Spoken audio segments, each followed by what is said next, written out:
Hi everyone, welcome to Clarity Zone. आज के video से हम स्टार्ट करने वाले हैं एक्सरसाइज 6.2 के क्वेश्चंस को, जो कि थेल्स थ्योरम और इसके कन्वर्स पे बेस होंगे। तो आइए सबसे पहले समझ लेते हैं थेल्स थ्योरम को।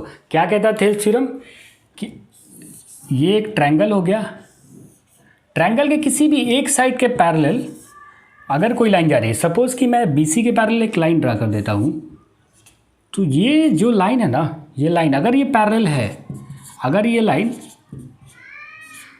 ट्रायंगल के थर्ड साइड मतलब ट्रायंगल के किसी एक साइड के पैरेलल है, तो D अगर पैरेलल है ट्रायंगल के किसी एक साइड के, तो थेल्स थ्योरम मतलब थेल्स ने क्या कहा कि तब बाकी जो रिमेनिंग दो साइड है उनका रेशियो क्या होने वाला है, सेम होने वाला है। मतलब AD बाई में DB का जो रेशियो वो किसके बराबर हो जाएगा, AE अपॉन EC के रेशियो के। क्लियर है। थेल्स थ्योरम ने क्या कहा कि अगर कोई एक लाइन जो ट्रायंगल के किसी एक साइड के पैरेलल है, तो वो बाकी जो दो रिमेनिंग साइड होगी उनको सेम रेशियो में डिवाइड करेगी। इसके बाद इसका कन्वर्स समझ लेते हैं। कन्वर्स क्या कहता है, कन्वर्स क्या कह रहा है कि सपोज ट्रायंगल की दो साइड का रेशियो अगर सेम है, AD बाई DB अगर इक्वल है AE अपॉन EC के, देन इसके कन्वर्स से क्या होगा, कि वो जो लाइन जो ऐसा रेशियो बना रही है, मतलब ये सेम रेशियो जो लाइन बना रही है, वो लाइन ट्रायंगल के थर्ड साइड के पैरेलल होगी। मतलब कि D किस क्या होगी, D का और BC का कैसा रिलेशन बनने वाला है, पैरेलल। ये इसका कन्वर्स और ये थेल्स थ्योरम, जिसे हम BPT बेसिक प्रोपोर्शनैलिटी थ्योरम भी बोलते हैं।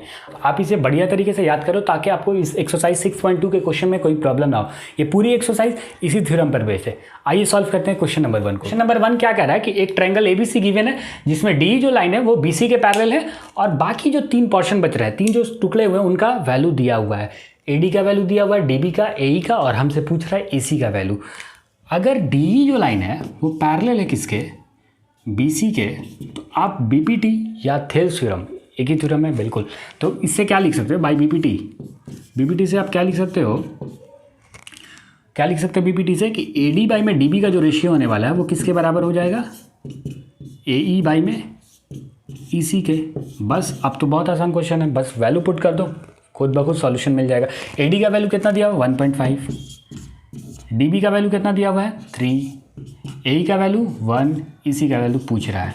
अब क्या किया जाए, यहाँ से बिल्कुल क्रॉस मल्टीप्लाई करना होगा। क्रॉस मल्टीप्लाई कर दिया जाए, इधर ही से लिख देता हूँ, यहाँ सही है। EC का वैल्यू, EC इधर चला गया, क्रॉस मल्टीप्लाई ऊपर चला गया, 3 इधर चला जाएगा, 3 इधर चला गया, 1.5 नीचे आ गया। अब क्या किया जाए, पॉइंट को घटाओ, पॉइंट कटा, ऊपर में क्या चला जाएगा, 10, 3 से कितना टाइम्स है, 5 बार में, और ये 5 से कितना बार में, 2 बार में। तो EC का वैल्यू क्या आ गया, 2 सेंटीमीटर। तो इसी का वैल्यू 2 सेंटीमीटर। आइए अब सॉल्व करते हैं क्वेश्चन नंबर 2 को। क्या कह रहा है क्वेश्चन नंबर 2 कि यहाँ भी वैसे ही बिल्कुल ट्रायंगल ABC है, जिसमें DE पैरेलल है BC के। D किसके पैरेलल है, BC के पैरेलल है, D पैरेलल टू BC। और इस बारे में बताना है AD का वैल्यू। हम थेल्स थ्योरम से क्या लिख सकते हैं, बाय BPT या बाय थेल्स थ्योरम क्या लिख सकते हैं, बाय BPT। इससे हम क्या लिख सकते हैं कि AD बाई में जो DB का रेशियो होने वाला है वो किसके इक्वल हो जाएगा, AE बाई में EC के। क्लियर है। अब रहा बात, AD का वैल्यू नहीं पता, AD का वैल्यू तो फाइंड आउट करना है। मैं AD को AD ही लिख देता हूँ। DB का वैल्यू कितना दिया हुआ, 7.2, और AE का वैल्यू कितना दिया हुआ, 1.8, EC का वैल्यू कितना दिया हुआ, 5.4। अब यहाँ से बिल्कुल क्या करना होगा, हमें AD का वैल्यू निकालना है, तो मतलब AD को यहीं छोड़ देते हैं। कौन AD को डिस्टर्ब कर रहा है, 7.2, तो 7.2 को यहाँ से हटाते हैं। तो ये क्या हो जाएगा, यहाँ पे लिख देता हूँ, AD इक्वल टू, पहले से 1.8 है और नीचे में कितना है, 5.4, इधर कितना चला जाएगा, 7.2। पॉइंट को हम लोग कटाते हैं, पॉइंट को कटाएं, नीचे में कितना आ गया, 10, इसको कटाएं, ऊपर चला गया 10, इसको कटाएं, नीचे में एक और आ गया 10, एक जीरो से एक जीरो खत्म। अब क्या कटना है, और कुछ कटने वाला है, दिख रहा है कि नहीं तुमको, दिख रहा है, नहीं दिख रहा तो तुम इसका कैलकुलेशन खुद से कर सकते हो। 18 से कितना बार में, 3 बार में, और ये 3 से 72 कितना बार में, तो 3 के टेबल में 6, 7 तो आएगा नहीं, उससे कम कितना आएगा, 6 कितना बार में, 2 बार में, 1 और 2 मिलकर कितना बन गया, 12 कितना बार में, 4 बार में। तो AD का वैल्यू कितना आ रहा है, 24 बाई में 10, मतलब कितना वैल्यू, 2.4 सेंटीमीटर। ये रहा इसका आंसर। अब रहा बात कि ये तो इतना ज़्यादा टाइम टेकन क्वेश्चन नहीं था, अगर ये ऑब्जेक्टिव में आ जा रहा है तो आपको इतना टाइम नहीं लेना है। आप इसके लिए देखो क्या कर सकते हो कि यहाँ देखो AD और DB के बीच क्या रिलेशन बन रहा है, 1.5 और 3, मतलब रिलेशन कैसा बन रहा है, कैसा रिलेशन बन रहा है दोनों के बीच, बिल्कुल ये इसका डबल है। ये इसका क्या है, डबल है। तो मतलब अगली भी जो दोनों साइड के बीच जो रिलेशन बनने वाला है वो कैसा बनेगा, डबल का बनेगा। मतलब यहाँ पे आंसर कितना आ जाएगा, 2 सेंटीमीटर। अगर ये क्वेश्चन ऑब्जेक्टिव में आ रहा है तो आप पेन उठाकर भी पाप कर रहे हो, पेन भी नहीं उठाना है, सीधे आंसर टिक कर देना है। जैसे इसमें देखो क्या कर रहा है कि 1.8 से क्या बन रहा है, 5.4, दोनों के बीच रिलेशन कैसा बन रहा है। इस बार जो हमें मूव करना है नीचे से ऊपर, तो 5.4 से अगर हम 1.8 की तरफ जा रहे हैं, मतलब हम 3 से क्या कर रहे हैं, डिवाइड कर रहे हैं। तो 7.2 से भी अगर हमें AD के पास जाना होगा तो क्या करना होगा, इस बार भी 3 से क्या कर देना होगा, डिवाइड करोगे तो आंसर क्या आएगा, 2.4। क्लियर है। तो आप अगर ऑब्जेक्टिव में आ रहा है तो ऐसे करना है, बाकी नहीं तो इस तरीके से। अब जैसे मन क्वेश्चन काफ़ी इजी है, थेल्स थ्योरम बस अप्लाई करना, उसके बाद सॉल्यूशन तुरंत मिल जाएगा। और समझते हैं क्वेश्चन नंबर 2। क्वेश्चन नंबर 2 क्या कर रहा है कि ट्रायंगल PQR दिया हुआ है जिसमें E और F 2 पॉइंट है ट्रायंगल के PQ और PR साइड पर। क्वेश्चन पूछ क्या रहा है कि क्या QR मतलब जो EF लाइन है वो पैरेलल है QR के कि नहीं है। अगर देखिए, अगर EF पैरेलल कब होगी QR के, थेल्स थ्योरम के कन्वर्स से हमने क्या सीखा कि अगर दो रेशियो अगर आपस में बराबर है तो मतलब वो जो लाइन है वो थर्ड साइड के क्या होगी, पैरेलल होगी। यही कहता है हमारा कन्वर्स ऑफ BPT। इसी को बस अप्लाई कर देना है। मतलब हमको इस क्वेश्चन में क्या चेक करने के लिए बोल रहा है, रेशियो चेक करने के लिए बोल रहा है। तो लिख लेते हैं सॉल्यूशन, यहाँ से मैं कर रहा हूँ। क्वेश्चन नंबर 1 का सॉल्यूशन है, क्या है कि 4 EF पैरेलल QR। EF को अगर QR के पैरेलल तभी हो सकता है जब PE बाई में EQ का रेशियो बराबर हो PF बाई में FR के। तो आइए चेक कर लेते हैं। PE का वैल्यू कितना दिया हुआ है, 3.9। EQ का वैल्यू कितना दिया हुआ है, 3। और PF का जो वैल्यू दिया है 3.6 और यहाँ 2.4। ये कितना टाइम से कटेगा, 3 से 1 बार में, और वो 1.3 यहाँ पर आ गया। यहाँ पॉइंट से पॉइंट खत्म, 12 से 3 बार में, ये 12 से 2 बार में। बचा क्या इधर 1.3, इधर क्या बचा 3/2 मतलब 1.5। यहाँ पे क्या हो रहा है कि सिंस PE अपॉन EQ, इसको मैं सही से लिखता हूँ, since PE upon EQ not equal to PF upon FR, ये रेशियो बराबर नहीं है। Therefore EF not parallel to, EF is not parallel to QR,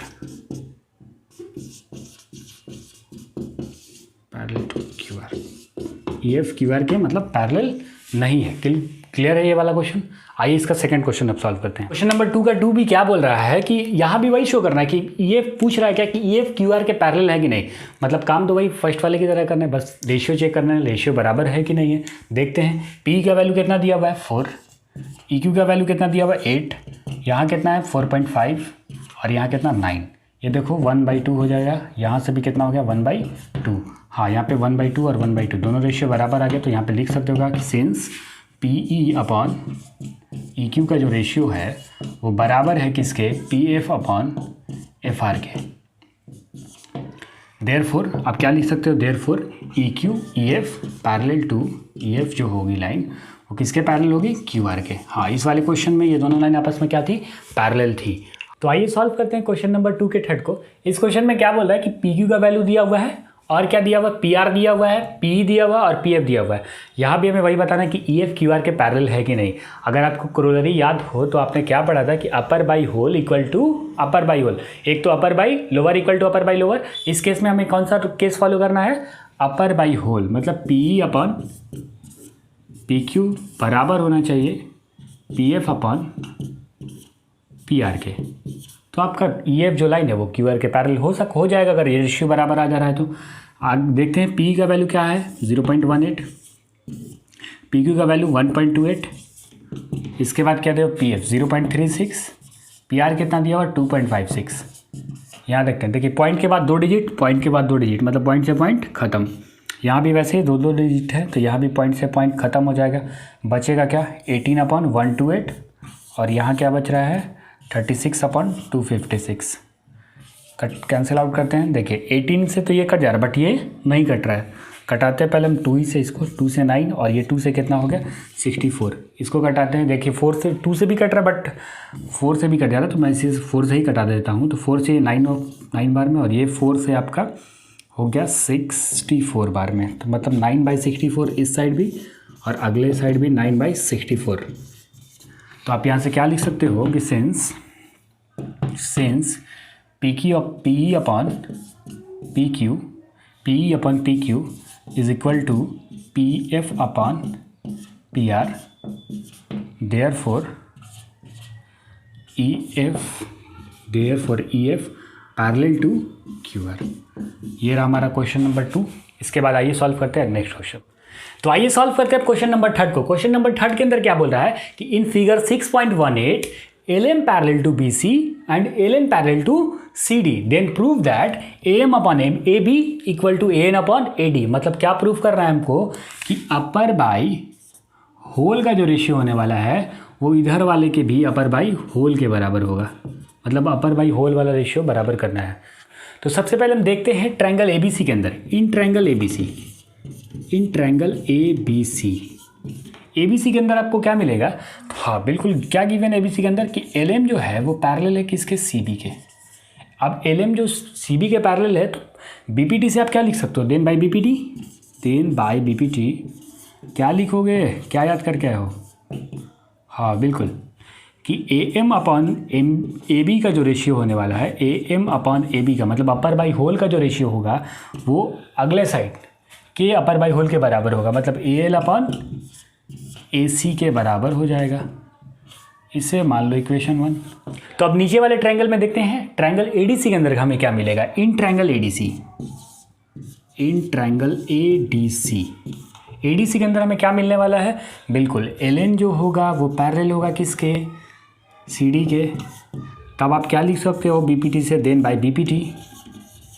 by BPT से आप क्या लिखोगे, किसका रेशियो, जी हाँ AN अपॉन AD का रेशियो बराबर होगा किसके, AL अपॉन AC के रेशियो के। इसे आप इक्वेशन 2 मान लो। अब दोनों इक्वेशन को ध्यान से देखो, दोनों इक्वेशन को ध्यान से आप देख रहे हो तो दोनों का राइट हैंड साइड क्या मिल रहा है, इक्वल मिल रहा है। मतलब AL अपॉन AC दोनों के पास है। तो आप फ्रॉम 1 and 2 से क्या लिख सकते हो, from equation 1 and 2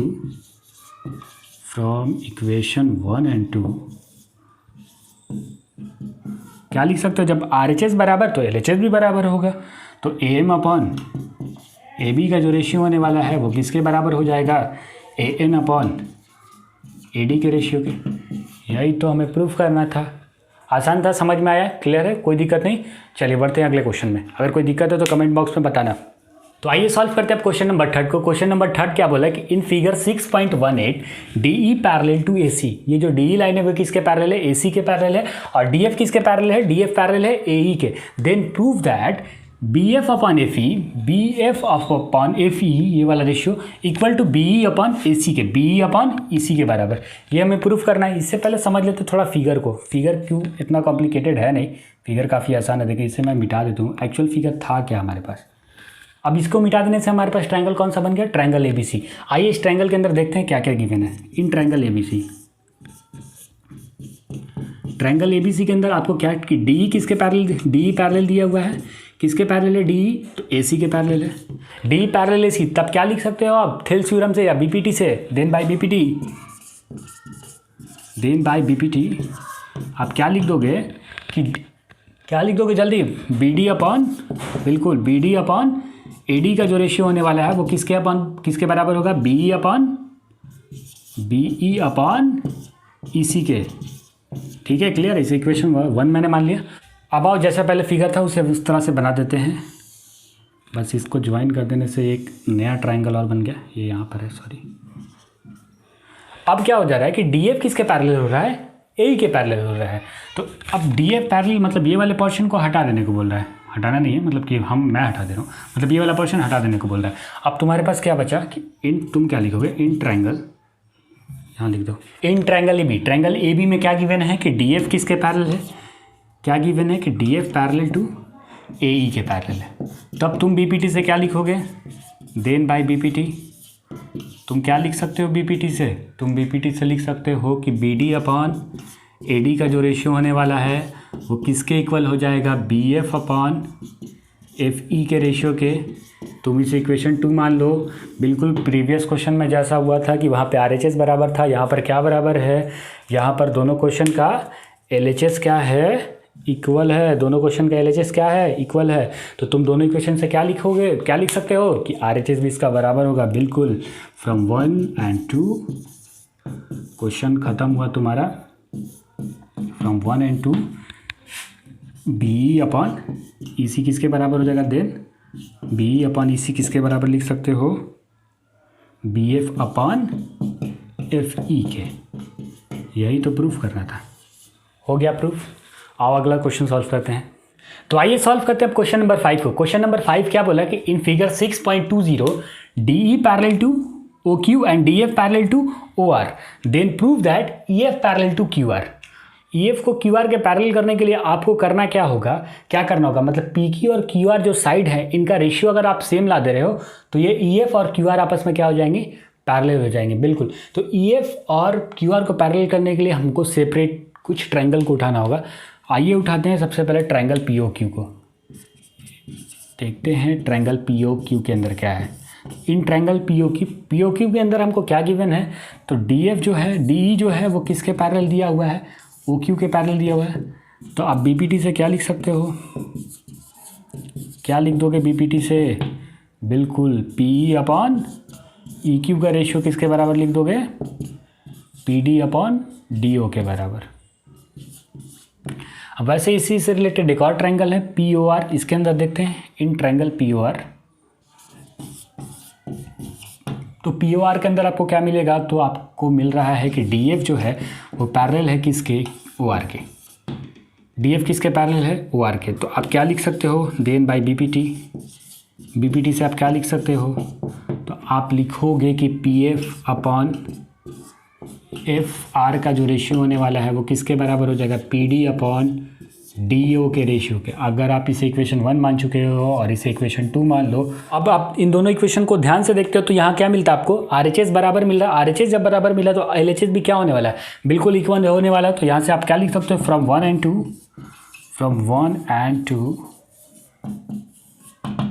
from 1 and 2 P E upon E Q का जो रेशियो होने वाला है वो किसके बराबर हो जाएगा? P F upon F R के। अब ट्रायंगल ए बी, इस ट्रायंगल के अंदर देखो, पी क्यू आर के अंदर देखो, पी क्यू आर के अंदर क्या मिला आपको? पी अपॉन ई क्यू का रेशियो बराबर मिल रहा है P F upon F R के बराबर। तब आप क्या कह सकते हो? Then by converse of BPT,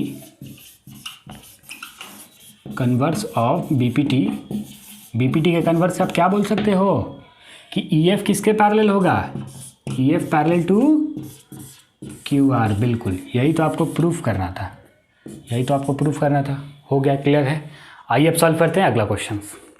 तो आइए सॉल्व करते हैं क्वेश्चन नंबर 6 को। क्वेश्चन नंबर 6 क्या बोल रहा है कि in figure 6.21 A B C are points on O P O Q and O R such that, इस तरीके से कि ए बी किसके पैरेलल है? A B parallel to P Q and A C parallel to P R. Then prove that B C parallel to Q R. हमको B C को किसके parallel दिखाना है? क्यू आर के। बिल्कुल, बी सी को अगर क्यू आर के पैरेलल दिखाना होगा तो मतलब क्या करना होगा? यहाँ जो ये ओ बी और ओ क्यू का रेशियो होने वाला है वही रेशियो अगर ओ सी और सी आर के बराबर हो जा रहा है तो मतलब हमारा काम खत्म हो जाएगा। आइए सॉल्व करते हैं इस क्वेश्चन को। हम लोग सेपरेटली फिर से ट्रायंगल को उठाते हैं। पहले उठाते हैं ट्रायंगल ओ पी क्यू को। In triangle O P Q, इस ट्रायंगल में हमें क्या गिवन है? हमें गिवन है कि ए बी पैरेलल दिया हुआ है किसके? ए बी पैरेलल है पी क्यू के। तब आप बीपीटी से क्या लिख सकते हो? बीपीटी से आप क्या लिख सकते हो? तो आप लिखोगे क्या कि ओ ए अपॉन ए पी का जो रेशियो होने वाला है वो किसके बराबर हो जाएगा? तो O B upon B Q के रेशियो के। इसे इक्वेशन 1 मान लो। एक और ट्रायंगल देखते हैं, in triangle O P R. Triangle O P R के अंदर हमें क्या गिवन है? In triangle O P R, इसके अंदर आपको क्या दिया हुआ है? तो आपको दिया हुआ है क्या कि ए सी किसके पैरेलल है? पी आर के पैरेलल है। A C parallel to P R. Then by BPT से आप क्या लिख सकते हो, यहाँ भी आप वही लिख सकते हो, क्या लिख सकते हो, OA अपॉन OP किसके बराबर हो जाएगा, OA अपॉन AP किसके बराबर हो जाएगा, बिल्कुल OC अपॉन CR के बराबर हो जाएगा, OC अपॉन CR के बराबर हो जाएगा। इसे इक्वेशन 2 मान लो। फिर दोनों इक्वेशन से क्या लिखोगे, वही पुरानी कहानी चली आ रही है अभी भी। फ्रॉम इक्वेशन 1 एंड 2 दोनों इक्वेशन का क्या साइड, कौन सा साइड बराबर है, बिल्कुल LHS बराबर है, तो मतलब RHS भी क्या होने वाला है, बराबर होने वाला है। तो OB अपॉन BQ किसके बराबर हो जाएगा, OC अपॉन CR के बराबर हो जाएगा। जब ये रेशियो आपस में बराबर आ जा रहे हैं तब आप then by converse of BPT से क्या लिख सकते हो, then by converse of BPT से आप क्या लिख सकते हो, तो आप लिख दोगे क्या कि BC किसके पैरेलल होगा, QR के। यही हमें प्रूफ करना था। तो आज के लिए बस यही इतना, मिलते हैं हम अपने नेक्स्ट वीडियो में। Thanks for watching.